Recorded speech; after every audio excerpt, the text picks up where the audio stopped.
അസ്സലാമു അലൈക്കും വറഹ്മത്തുള്ളാഹി തആല വബറകാതുഹു. നാം ഏവരും ഈ ഭൂമി ലോകത്ത് ജീവിക്കുന്നവരാണ്. നാം ഇന്നല്ലെങ്കിൽ നാളെ ഈ ലോകത്തു നിന്ന് വിട പറഞ്ഞ് നമ്മുടെ ആദ്യത്തെ വീടായ ഖബറിലേക്ക് നാം എല്ലാവരും ചെന്നെത്തുന്നതാണ്. ഒരിക്കൽ മഹാനരായ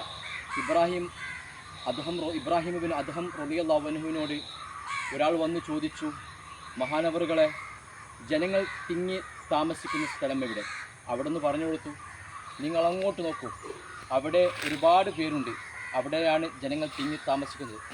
അയാൾ അങ്ങോട്ട് പോയി നോക്കിയപ്പോൾ ഒരുപാട് മീസാൻ കല്ലുകളാണ് കണ്ടത്.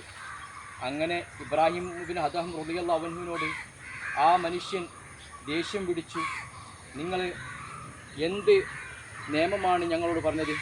ജനങ്ങൾ താമസിക്കുന്നത് ഇവിടെയാണോ?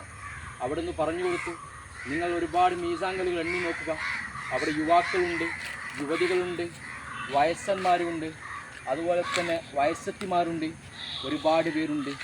ഇതാണ് ഖബറിൻ്റെ ജീവിതം എന്ന് പറയുന്നത്. ഇതിൽ നിന്ന് നാം പാഠം ഉൾക്കൊള്ളുന്നത്, നമ്മൾ ഏത് സമയത്തും നമ്മുടെ ഖബറാണ് ചിന്തിക്കേണ്ടത്.